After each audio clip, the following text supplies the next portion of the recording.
Hello everyone. तो आज हम लोग जो शुरू करेंगे वेक्टर एनालिसिस लेक्चर नंबर 6 और लेक्चर नंबर 6 में भी हम लोग addition of vector, parallelogram method, इन सब पर ही क्वेश्चंस करने वाले हैं। जैसा कि मैं तुमको बताया था लेक्चर नंबर 5 में भी मैंने कहा था कि अभी हम लोग इस पे एक क्लास और करेंगे और कुछ और डिफरेंट टाइप के, कुछ अलग टाइप के क्वेश्चन देखेंगे जो नीट एग्जामिनेशंस में आते हैं या आए हुए हैं या जैसे क्वेश्चंस के आने का चांसेस है। ठीक है, और होपफुली ये हम लोग फिनिश करके फिर आगे की तरफ चलेंगे। अब तक हम लोग एक टॉपिक जो हम लोगों ने पढ़ा है वो है addition of vector graphical method से, सब्ट्रैक्शन ऑफ वेक्टर वो भी ग्राफिकल मेथड से, एंड पैरेललोग्राम मेथड में जो भी चीज़ हम लोग को पढ़नी है वो हम लोगों ने कंप्लीट कर लिया।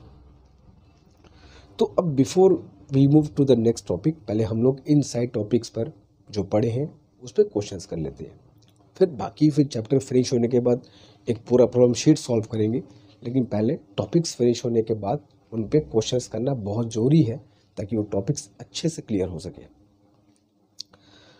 बाकी जैसा कि मैंने कहा था, chapters wise practice problem sheet तुमको अवेलेबल होती रहेगी और टाइम टू टाइम तुमको उसको सॉल्व करना होगा और उसके वीडियो सॉल्यूशन भी मैं तुमको दूंगा ताकि जो डाउट्स हैं, जो भी कन्फ्यूज़न है वो दूर हो सके तुरंत, ताकि वो टॉपिक हमारा पढ़ते वक्त एकदम क्लियर हो जाए। ठीक है, फाइन। तो आज हम लोग इस लेक्चर नंबर 6 में भी न्यूमेरिकल्स क्वेश्चन ही करेंगे। डिफरेंट एग्जाम्स में जो क्वेश्चंस आए हैं उनको देख करके या फिर जो क्वेश्चंस आते हैं जैसे पैटर्न है उसको समझते हुए ये क्वेश्चंस मैं तुम्हारे सामने लेकर के आया हूँ। ठीक है, और इन क्वेश्चंस को करोगे, देखोगे तो कॉन्सेप्ट और क्लियर होगा, क्वेश्चंस को करने का कॉन्फिडेंस भी डेवलप होगा। ठीक है, बट सीक्वेंस को ज़रूर फॉलो करना। जिस सीक्वेंस में लेक्चर्स आ रहे हैं उन्हीं सीक्वेंस में ही देखना। अगर ग्राफिकल मेथड पहले है तो ग्राफिकल मेथड ही देखो, अगर पैरेललोग्राम मेथड मैंने बाद में दिया है तो उसको बाद में ही देखो। जिस ऑर्डर में हम लोग क्वेश्चंस कर रहे हैं उस ऑर्डर को ही फॉलो करो। ठीक है, इससे तुमको बहुत कुछ तुम्हारा टाइम बचेगा।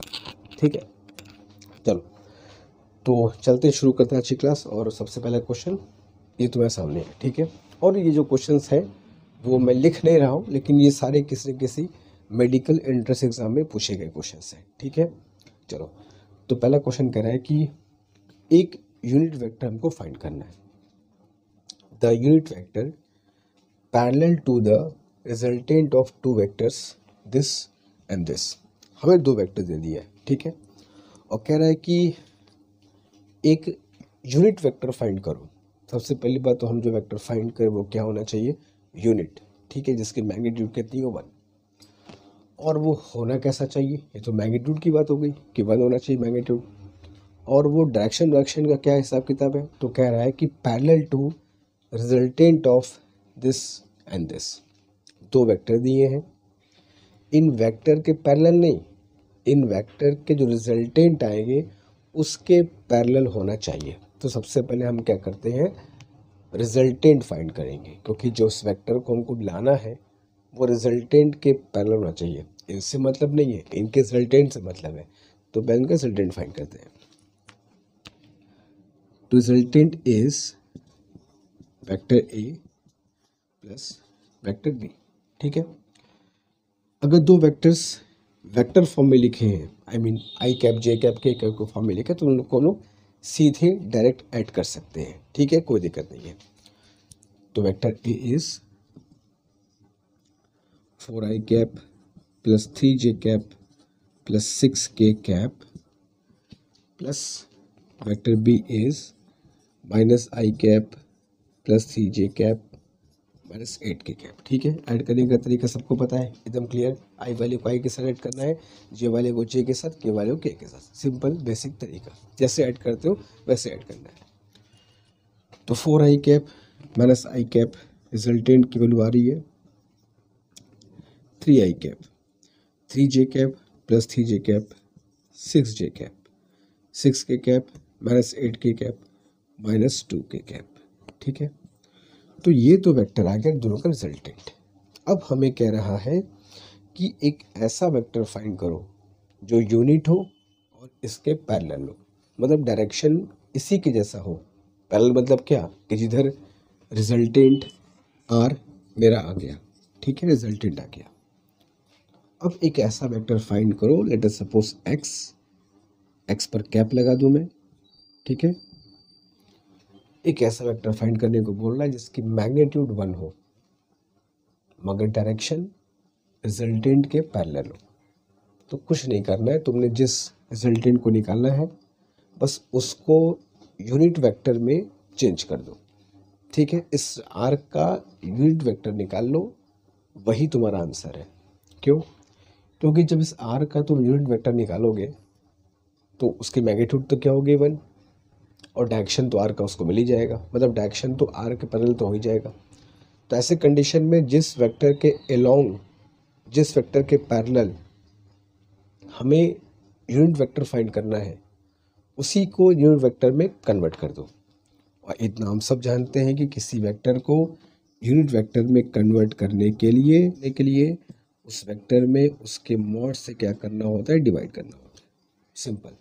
तो वेक्टर आर निकाल लिए हम लोग, बस उसमें उसके मॉड से डिवाइड कर दो, वही तुम्हारा आंसर होगा। उसकी मैग्नीट्यूड भी 1 होगी और वो आर के पैरेलल भी होगा। तो वेक्टर आर इज, निकाल चुके पहले हम लोग, 3i cap plus 6j cap minus 2k cap divided by mod. अब मॉड कैसे निकालते, हो सकता है कुछ बच्चों को नहीं पता होगा तो बता दूं मैं। अगर मान लो वेक्टर्स को हम लोग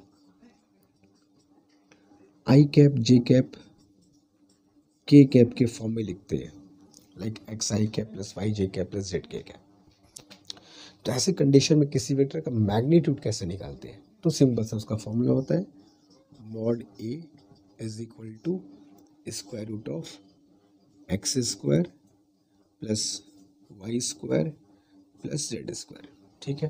तो कुछ करना नहीं है, आई कैप जे कैप और के कैप के जो कोफिशिएंट्स हैं उनको स्क्वायर करके ऐड कर देना है रूट के अंदर, ऑफ कोर्स, ठीक है। तो ये किसी भी वेक्टर के मैग्नीट्यूड को फाइंड करने का छोटा सा फॉर्मूला है।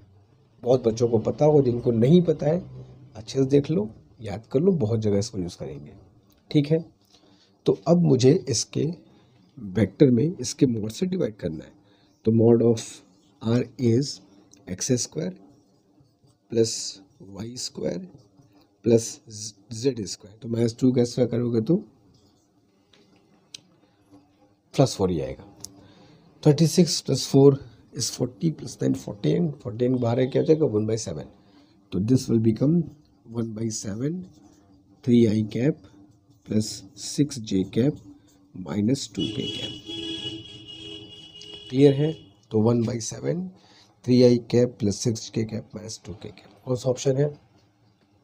3i cap plus 6j cap minus 2k cap 1/7, option number 1, ठीक है। तो बहुत सिंपल सा बेसिक सा क्वेश्चन था कि तुमको 2 वेक्टर दिए गए थे ए और बी। तो मैं कह रहा था कि इन दोनों वेक्टर के जो रिजल्टेंट होगा, ठीक है, इन दोनों वेक्टर का जो रिजल्टेंट होगा उसके पैरेलल एक यूनिट वेक्टर फाइंड करो। तो हमने कहा कि पैरेलल बोला है तो पहले वेक्टर आर फाइंड करो, फाइंड कर लिया, और उसके ही डायरेक्शन में मुझको क्या फाइंड करना था, यूनिट वेक्टर। तो उसके डायरेक्शन में फाइंड करना होगा तो उसमें उसके मॉड से क्या करो, डिवाइड कर दो। मॉड कैसे निकालते हैं? This is basic, very basic simple formula, ठीक है।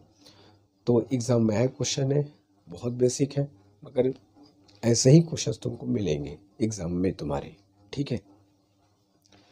तो ये क्वेश्चन 1 हो गया। चलिए क्वेश्चन नंबर 2 की तरफ फर्स्ट से कॉपी कर लो।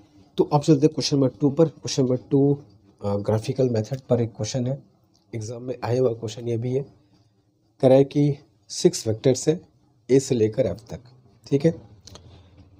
इन 6 के 6 वेक्टर का मैग्नीट्यूड और डायरेक्शन फिगर में तुमको दिया हुआ है। Vector A, B, C, D, E और एफ, ठीक है। अब टोटल 6 वेक्टर्स हैं, इनके मैग्नीट्यूड डायरेक्शन तुमको फिगर में दिए हैं। वैल्यू कितना है बताया नहीं, बस फिगर में शो कर दिया। Which of the following statements is true. अब यहाँ पर एक इक्वेशन है, 2 वेक्टर को ऐड करके तीसरा वेक्टर बनाया गया है, ठीक है, और सभी में एफ है। तो किन 2 वेक्टर्स को ऐड करने पर तुमको वेक्टर एफ मिलेगा ये हमें पता करना है। बहुत सिंपल सा क्वेश्चन है, ठीक है। सभी में वेक्टर एफ आना चाहिए। अब 6 में से किन दो को ऐड करने पर वेक्टर एफ हमको मिलेगा, हमें चेक करना है। तो एक एक करके, इसका कोई तरीका नहीं है, बस एक सिंपल तरीका है। जिन वेक्टर्स को ऐड किया है एक एक करके ऐड करते चलो और देखो कि उसका डायरेक्शन एफ के डायरेक्शन में आ रहा है कि नहीं। सिंपल तरीका है, देखो दिखाता हूँ मैं। जैसे बी और ई वेक्टर लिया है, तो वेक्टर बी और वेक्टर ई, ठीक है, ऐड करते हैं। ग्राफिकल मेथड में कैसे ऐड करते हैं पता है ना। पहले वेक्टर बी ड्रॉ करेंगे, जहाँ से वेक्टर बी खत्म होगा वहाँ से वेक्टर ई ड्रॉ करेंगे एंड सो ऑन। तो सबसे पहले B plus F, vector B draw करते हैं। चलो ये हो गया वेक्टर बी। बस डायरेक्शन चेक करेंगे कि बी और ई को ऐड करने पर जो आएगा वो एफ के अलोंग है कि नहीं, एफ के डायरेक्शन में है कि नहीं, बस उससे हमें आंसर मिल जाएगा। तो vector B plus vector E, ये वेक्टर ई है, कहाँ से स्टार्ट होगा, जहाँ वेक्टर बी खत्म हुआ है वहाँ से स्टार्ट होगा ई, ठीक है। अब हमने इसको मिला दिया, ये हो गया तुम्हारा रिजल्टेंट। तो ये b प्लस ई का डायरेक्शन है, this is your vector b plus vector ई। और ये जो वेक्टर b प्लस वेक्टर ई का डायरेक्शन है, एरो देख लो, वो f के बिल्कुल सेम नहीं है। बस ये तुमको एरो चेक करना है कि b और e का रिजल्टेंट f के लॉन्ग है कि नहीं। देखो ये एरो इधर जा रहा है, ये एरो इधर जा रहा है, कोई मतलब नहीं है। तो first option is not correct. अगले vector b plus vector c add करना है, वेक्टर b में वेक्टर c। तो पहले वेक्टर बी ड्रॉ कर दिया, ठीक है। जहाँ वेक्टर बी खत्म है वहाँ से वेक्टर सी ड्रॉ कर दिया, ठीक है। फिर दोनों के जहाँ से स्टार्ट किया, जहाँ पे एंड किया, दोनों को मिला दिया। तो ये हो गया बी प्लस सी। ग्राफिकल मेथड जो पढ़े बस उसी को यूज़ कर रहे हैं, ठीक है। अब तुम देख लो बी प्लस सी का डायरेक्शन और एफ का डायरेक्शन बिल्कुल सेम नहीं है। ये एरो कहाँ जा रहा है, ये एरो कहाँ जा रहा है, बिल्कुल सेम नहीं है। ये ऑप्शन भी गलत हो गया। डी प्लस सी, डी वेक्टर डी ड्रॉ कर दिया प्लस सी, तो सी यहाँ से स्टार्ट होगा जहाँ पर डी खत्म हुआ है। तो this is your vector D, this is vector C. और इनका रिजल्टेंट जो आया डी प्लस सी, उसका डायरेक्शन देखो और एफ का डायरेक्शन देखो, बिल्कुल डिफरेंट है, कोई मतलब नहीं है। अब बचा डी प्लस ई, तो vector D is this one plus vector E add करना है। तो वेक्टर ई इस तरफ है, दिस इज वेक्टर ई। यहाँ तक क्लियर है। अब इनको मैं ज्वाइन कर दूँ तो this is vector D plus E. अब इसका डायरेक्शन देखो वेक्टर एफ के डायरेक्शन के बिल्कुल सेम आ रहा है, तो साफ दिखाई दे रहा है कि दोनों का डायरेक्शन देखो सेम है। तो vector D plus vector E is equal to vector F, ठीक है। तो कुल मिलाकर चौथा ऑप्शन तुम्हारा बिल्कुल करेक्ट है। क्लियर है, बहुत सिंपल सा क्वेश्चन था, ये एग्ज़ाम में आया हुआ क्वेश्चन है। तो कभी भी अगर ऐसे क्वेश्चंस आते हैं तो तुम्हें करना क्या है, जो वेक्टर्स दिए गए हैं ऑप्शंस लेकर के उनको ऐड करते चलो और बस रिजल्टेंट का डायरेक्शन चेक कर लो। मतलब कि बी प्लस ई को ऐड करने पर डायरेक्शन एफ के लॉन्ग है कि नहीं, बस वही तुमको पता चल जाएगा कि करेक्ट आंसर हमारा क्या है, ठीक है। तो ये हो गया क्वेश्चन नंबर 2, जल्दी से कॉपी कर लो। क्वेश्चन नंबर 3 अभी तुरंत चलते हैं, ठीक है। चलो देखते हैं क्वेश्चन नंबर 3 क्या कह रहा है। क्वेश्चन नंबर 3 कह रहा है कि 3 वेक्टर है पी क्यू और आर जिनके मैग्नीट्यूड्स इक्वल है, mod P is equal to mod Q is equal to mod R, ठीक है। 3 वेक्टर्स हैं जिनके मैग्नीट्यूड्स इक्वल है। If p plus Q is equal to R, अगर p और q का रिजल्टेंट वेक्टर r है, ये भी क्वेश्चन में कह रहा है, ठीक है। p plus Q is equal to R मतलब p और q का रिजल्टेंट r है। Then the angle between p and r is θ1। इस चीज़ को पहले हम लोग फिगर समझते कहना क्या चाह रहा है।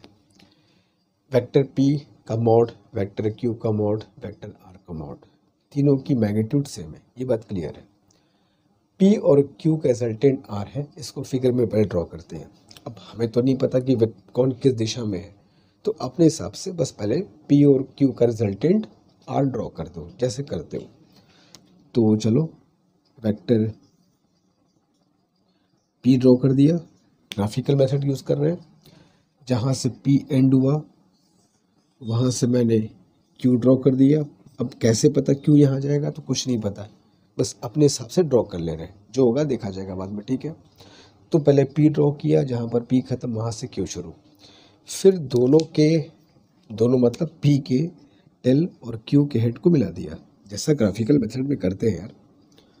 यही हमारा होता है पी प्लस क्यू, ठीक है, जो किसके इक्वल है, आर के इक्वल है। फिगर में तो छोटे बड़े साइड्स हैं, मगर क्वेश्चन के हिसाब से बात किया जाए तो तीनों की मैग्नीट्यूड सेम है, ठीक है। अब नाप के तो बना नहीं रहे हम लोग, बस सिंबॉलिकली समझो, एग्जैक्ट नहीं किस लिए बड़ा कैसे हो गया, सिंबॉलिकली समझो कि फिगर ऐसे बन रहा है, ठीक है।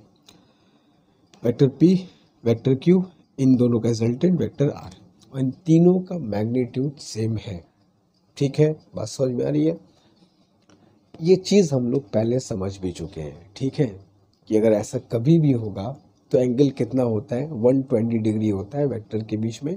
हम लोग पहले इसको पढ़ भी चुके हैं कि अगर दो वेक्टर का रिजल्टेंट कोई तीसरा वेक्टर है और तीनों के मैग्नीट्यूड सेम है तो एंगल 120 डिग्री होगा। इसको पहले पढ़ चुके हम लोग, इसमें क्वेश्चन का नहीं है, यहाँ से मिल भी जाएगा, देखना अभी। तो वेक्टर पी और क्यू का रिजल्टेंट आर है और angle between P and R is θ1। Angle between, ध्यान रखना, P and R is θ1। Vector P और आर, तो vector P is this, vector R is this, ये एंगल तुमसे पूछ रहे हैं। तीनों साइड्स आपस में इक्वल है, बराबर। तो ट्रायंगल कैसा बनेगा, जाहिर सी बात, ट्रायंगल कैसा बनेगा, इक्विलैटरल। तो वेक्टर पी इधर जा रहा है, ठीक है, और वेक्टर आर इधर जा रहा है, जैसा कि फिगर में देखो। जब भी वेक्टर के बीच के एंगल देखना, उनके डायरेक्शन को ध्यान से देखना। तो वेक्टर पी का डायरेक्शन देखो ये है, वेक्टर आर का डायरेक्शन देखो ये है।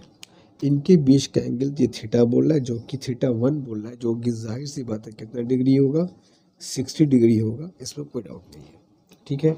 तो we got θ1 is equal to 60 degree, एक काम तो हो गया। फिर कह रहा है if P plus Q plus R is equal to 0, अगर P Q और R का सम 0 हो, तो तुमको मैंने बताया था एक बार कि अगर सम कभी 0 होगा तो एक क्लोज फिगर जैसा बनना होगा, ठीक है। तो हम लोग अगर ड्रॉ करें तो वेक्टर P, ये हो गया vector Q, vector P, vector Q, और सम अगर 0 है तो वेक्टर R को हम लोग जब Q से शुरू करेंगे तो ये ख़त्म कहाँ पे होगा, ख़त्म B पर होगा, क्योंकि अगर ख़त्म B पर नहीं होगा तो इन तीनों का रिजल्टेंट 0 कैसे होगा, क्लोज फिगर कैसे बनेगा, ठीक है। तो अगर P plus Q plus R 0 है तो डेफिनेटली R में जब ड्रॉ करूँगा Q से तो वो R P के टेल पर ख़त्म होगा, कुछ ऐसे। तो चूँकि तीनों का सम 0 है तो वेक्टर आर जब भी क्यू से शुरू करेंगे तो डेफिनेटली वो पी पर जाकर ख़त्म होगा, ताकि क्लोज फिगर बने और सम 0 हो। तो ये हो गया वेक्टर आर, ठीक है। एरो पे ध्यान देना, ये अलग चीज़ है, ये अलग चीज़ है, ठीक है। अब कह रहा है कि the angle between P and R is theta. अब पी और आर के बीच का एंगल θ2 है। अब दोनों को ध्यान से देखना, हमने तुमको अभी कहा था वेक्टर के भी जब भी एंगल देखेंगे उनके एरो के हिसाब से देखते हैं। वेक्टर पी और आर का एरो देखो सेम डायरेक्शन में था, बीच का एंगल मिल गया। अब वेक्टर पी देखो इधर है, लेकिन वेक्टर आर देखो इस तरफ आ रहा है, दिस इज, ये वेक्टर आर का दिशा है। इस सब छोटी छोटी बातों को ध्यान रखना है। तो इस फिगर में पूछूंगा कि पी और आर के बीच एंगल कितना है, तो अंदर वाला होगा।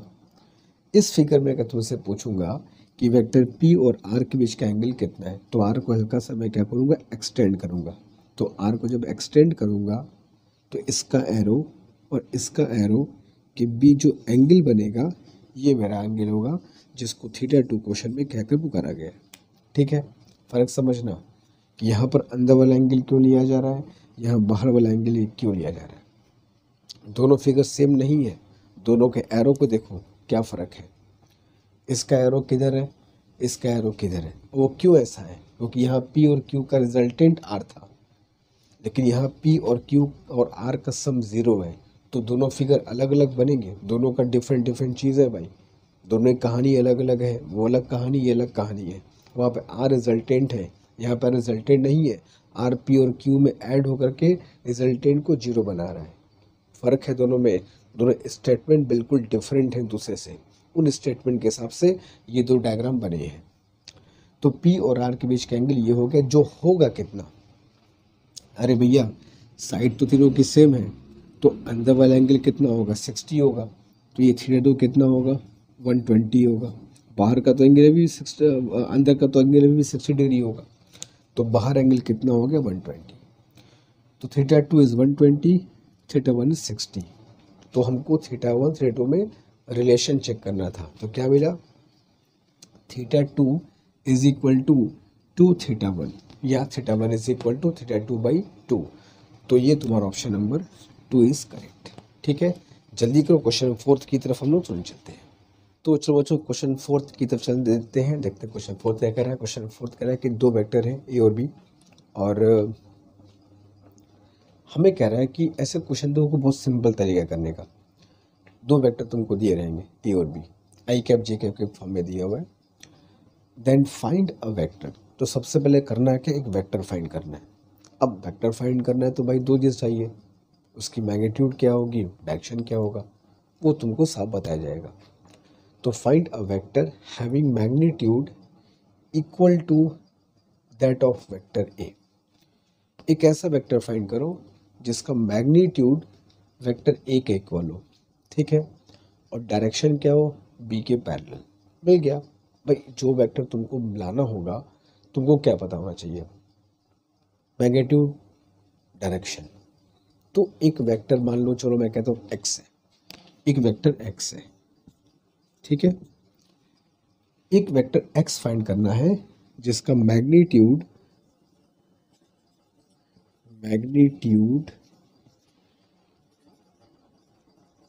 इक्वल टू ए हो, मैग्नीट्यूड ए के इक्वल हो, and parallel to vector B. बस ये दो चीज़ चेक करना कि जिस वेक्टर को फाइंड करना है उसका मैग्नीट्यूड क्या है और डायरेक्शन क्या है, मतलब किसके पैरेलल है। ठीक है, चेक कर लोगे क्या, जिस वेक्टर को फाइंड करना है उसका मैग्नीट्यूड कितना है और डायरेक्शन कितना है। तो मैग्नीट्यूड किसके इक्वल है, वेक्टर ए। तो इसका फॉर्मूला क्या बनेगा, देखो, वेक्टर एक्स का मैग्नीट्यूड वेक्टर ए के इक्वल होना चाहिए, तो ए का मॉड लिख दो, ठीक है, और जिसके पैरेलल होना है उसके कैप से मल्टीप्लाई कर दो, बी कैप। क्यों, ऐसा क्यों, क्योंकि जब तुम बी कैप से मल्टीप्लाई करोगे तो जो भी डायरेक्शन बी का होगा वो इस वेक्टर एक्स को मिल जाएगा, और तभी ना कहोगे कि एक्स बी के पैरेलल है। ठीक है, तो जिसके पैरेलल होना है उसके यूनिट वेक्टर से मल्टीप्लाई कर दो, और जिसके मैग्नीट्यूड के इक्वल होना है उसका मैग्नीट्यूड ले लो। अगर मैं कहता इसी क्वेश्चन को, अगर ऐसे मैं कहता कि y is a vector which has magnitude equal to magnitude of b and parallel to vector a। मान लो अगर मैं कहता, हालांकि पूछा कुछ और है, वो तो ये पूछा है, एक एग्जांपल बता रहा हूँ। तो एक वेक्टर फाइंड करो जिसका मैग्नीट्यूड वेक्टर बी के इक्वल हो। तो मैग्नीट्यूड वेक्टर बी के इक्वल हो मतलब क्या, मॉड बी कर दिया, और जिसके पैरेलल होना है उसके कैप से मल्टीप्लाई कर दो, दैट इज ए कैप। फर्क है दोनों में ना, वेक्टर एक्स क्या है, ए का मैग्नीट्यूड के इक्वल है और बी के पैरेलल है। वेक्टर वाई क्या है, मैग्नीट्यूड बी के इक्वल है और वेक्टर ए के पैरेलल है। तो जिसके मैग्नीट्यूड के इक्वल करना है उसका मैग्नीट्यूड ले लो, और जिस वेक्टर के पैरेलल करना है उसके यूनिट वेक्टर से मल्टीप्लाई कर दो। ठीक है, एक फॉर्मूले के तौर पर इसको तुम याद कर सकते हो कि हाँ ऐसा हमको करना है। तो हमें फाइंड करना था एक ऐसा vector then find a vector having magnitude of A, तो मॉड ए लिख दिया, एंड पैरेलल टू बी, तो बी कैप। क्लियर है? तो मॉड ए, तो मॉड ए निकाल सकते हैं, mod A will be under root क्या, X square plus Y square plus Z square 4, ये तो मॉड ए हो गया। और बी कैप कैसे निकालते हो, तो किसी वेक्टर का कैप निकालने के लिए उस वेक्टर में उसके मॉड से क्या करते हैं, डिवाइड करते हैं। ठीक है, क्लियर है? तो ये तो ए का मैग्नीट्यूड हो गया, और बी कैप कैसे निकालोगे, vector B by mod of B निकाल लेते हैं। तो ये कितना हो जाएगा, 4 + 1 + 4 कितना हो जाएगा, 3। और vector B is this much, minus i cap plus j cap minus k cap, ये वेक्टर बी हो गया। और नीचे क्या है, मॉड बी, तो मॉड बी निकाल लिया जाए। Mod B is x square plus Y square plus Z square, तो 1 + 1 + 1, तो you got 3 minus i cap plus j cap plus k cap divided by √3 हो गया। ठीक है, इसको डिवाइड कर दिए तो क्या आ जाएगा, √3 times minus i cap plus j cap plus k cap, यही तुम्हारा क्या हो जाएगा, आंसर। ठीक है, तो ये वेक्टर है क्या, ये वेक्टर वो वेक्टर है जिसका मैग्नीट्यूड वेक्टर ए के इक्वल होगा और डायरेक्शन बी के पैरेलल।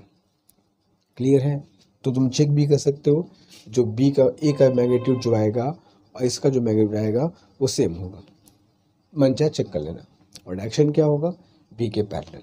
तो इस तरीके से क्वेश्चन आएंगे, तो उनको पहले फॉर्मूला बना लेना। कैसे बनाओगे फिर बता दूं, जिस वेक्टर के मैग्नीट्यूड के बराबर होना है उसका मैग्नीट्यूड लेना, और जिस वेक्टर के पैरेलल होना है उसके कैप से मल्टीप्लाई कर देना। अगर मैं तुमसे कहूँ कि x एक वेक्टर फाइंड करो जिसका मैग्नीट्यूड p के इक्वल हो, तो मॉड p कर दो, और q के पैरेलल हो तो q कैप से मल्टीप्लाई कर दो, दैट्स इट, बन जाएगा तुम्हारा फॉर्मूला। मॉड p तुमको निकालने आता ही है, q कैप तुमको निकालने आता ही है। ठीक है, तो ऐसे क्वेश्चन भी आते हैं, तो बड़े आराम से कर सकते हो।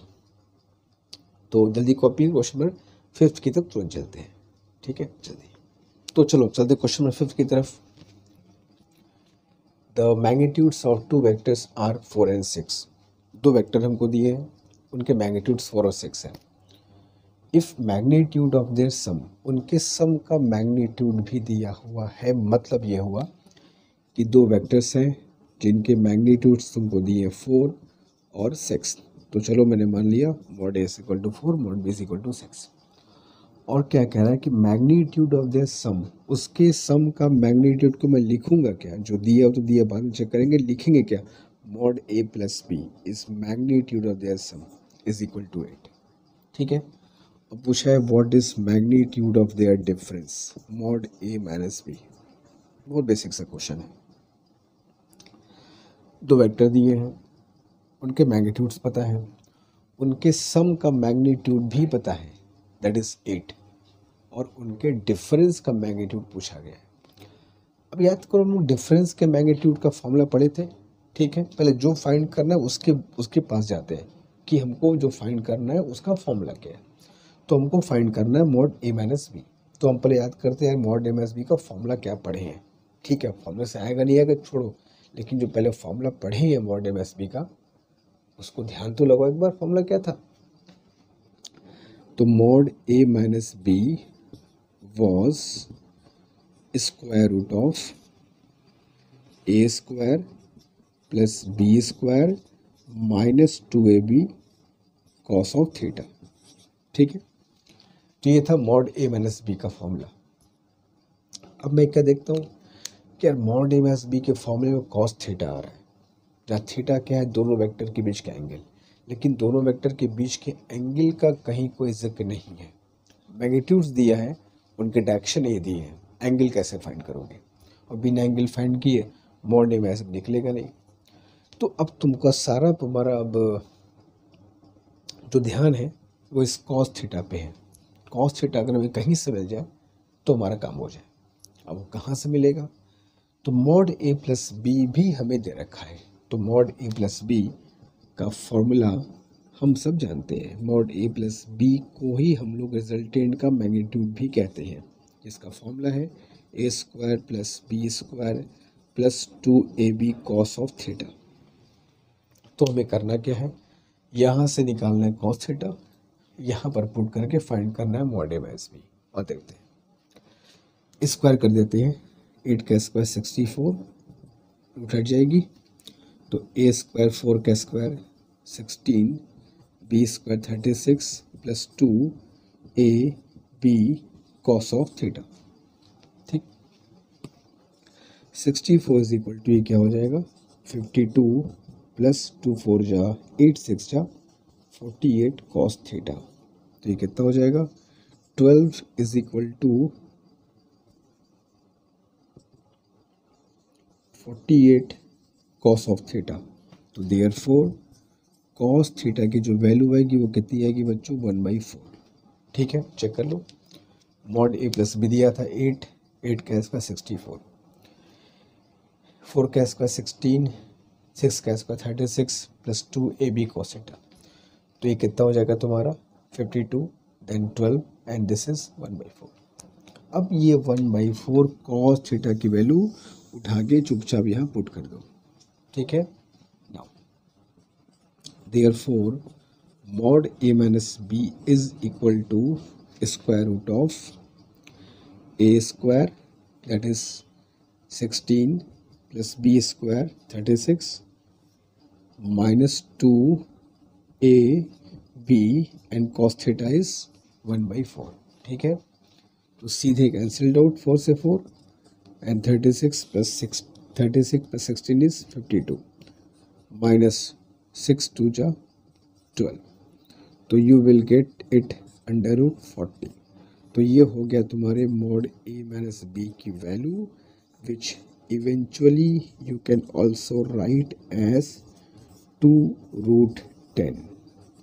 ठीक है, बेसिक क्वेश्चन है, मॉड ए प्लस बी दिया था, mod A minus B find करना था, तो हमने पहले क्या फाइंड किया, उनके बीच का एंगल फाइंड करके फिर हमने मॉड ए माइनस बी का फॉर्मूला यूज़ कर लिया, मैग्नीट्यूड ऑफ डिफरेंस निकालना था, और दिया क्या था मैग्नीट्यूड ऑफ सम। ठीक है, बेसिक क्वेश्चन था, आसान क्वेश्चन था, जल्दी करो, 6 क्वेश्चन भी अभी तुरंत करते हैं जल्दी। चलो एक और क्वेश्चन करते हैं इस पर, if magnitude of sum of 2 vectors, कह रहा है कि 2 वेक्टर के सम का मैग्नीट्यूड, मतलब क्या हुआ, मतलब ये हुआ कि मॉड ए प्लस बी, ठीक है, is equal to the magnitude of difference of 2 vectors, मतलब क्या हुआ mod A minus B. Simple सा क्वेश्चन कह रहा है, सिंपल सा स्टेटमेंट कह रहा है, सिंपल सा रिलेशन दिया हुआ है कि 2 वेक्टर के सम का magnitude that is mod A plus B, दोनों वेक्टर के डिफरेंस के मैग्नीट्यूड के इक्वल है which is mod A minus B. Simple relation दिखाई दे रहा है, कोई दिक्कत नहीं है ना। ठीक है, 2 वेक्टर के सम का मैग्नीट्यूड उनके डिफरेंस के मैग्नीट्यूड के इक्वल है, कर दिया मैंने। अब पूछा है एंगल बिटवीन देम क्या होगा, उनके बीच का एंगल बताओ, याद कर लो, रट लो यार, 90 डिग्री पर होता है, ख़त्म कहानी करो। ठीक है, बहुत सिंपल से फैक्ट है, बेसिक फैक्ट है, 90 डिग्री पर ही 2 वेक्टर को ऐड करो, 2 वेक्टर को सब्ट्रैक्ट करो, दोनों का मैग्नीट्यूड सेम आएगा। 90 डिग्री पर होंगे तब कैसे आएगा, चेक कर लो। मॉड ए प्लस बी का फॉर्मूला क्या होता है, A square plus B square plus 2ab cos of theta square root. Mod A minus B क्या होता है, A square plus B square minus 2ab cos theta square root. ठीक है, अब दो तरफ का स्क्वायर कर दो, स्क्वायर कर दोगे उठ हट जाएगी, ए स्क्वायर यहाँ से कैंसिल, बी स्क्वायर यहाँ से कैंसिल, इसको यहाँ भेज दो, तो 4ab cos theta is equal to 0, तो cos theta is equal to बच गया 0, थीटा इज इक्वल टू कितना आ गया 90 डिग्री हो गया। इस बात को याद रख लेना, ये फैक्ट है, ये फैक्ट के तौर पर हम लोग यूज़ करेंगे। ठीक है, तो अगर कभी भी 2 वेक्टर के सम का मैग्नीट्यूड उनके डिफरेंस के मैग्नीट्यूड के इक्वल हो जाए तो ये एंगल 90 पर ही ऐसा शुभ काम हो सकता है, हमेशा नहीं होगा। ठीक है, तो जल्दी कॉपी कर लो, फिर आगे चलते। तो आज हम लोग यहाँ पे स्टॉप करेंगे अपनी क्लास को, और जो बेसिक्स हम लोग को चाहिए, ग्राफिकल मेथड है, एडिशन है, पैरेललोग्राम मेथड है, वो बेसिक्स हम लोग क्वेश्चंस कर लिए हैं, ठीक है। अब नेक्स्ट क्लास में कुछ क्वेश्चंस करने के पहले कुछ बहुत और बेसिक कॉन्सेप्ट्स, कुछ छोटे मोटे फॉर्मूले, एक कोसाइन फार्मूला होता है वो बताऊंगा तुमको, एक साइन फार्मूला भी उसके बाद भी हम लोग करेंगे। कुछ छोटे मोटे बेसिक कॉन्सेप्ट्स फॉर्मूले सीख करके फिर हम लोग नेक्स्ट क्वेश्चन फिर कभी करेंगे, ठीक है। तो अभी कहानी चलेगी, अभी कुछ और बातें बची हुई हैं, कुछ बेसिक्स फैक्ट्स बचे हैं, उनको सीखेंगे फिर आगे बढ़ेंगे। बाकी इस क्लास को देख लो, कुछ क्वेश्चंस अच्छे हैं, इनको अच्छे समझो, कोई डाउट है तो कमेंट बॉक्स में ज़रूर उसको बताओ, हम लोग उसको नेक्स्ट क्लास में ज़रूर डिस्कस करेंगे, ठीक है। Thank you so much.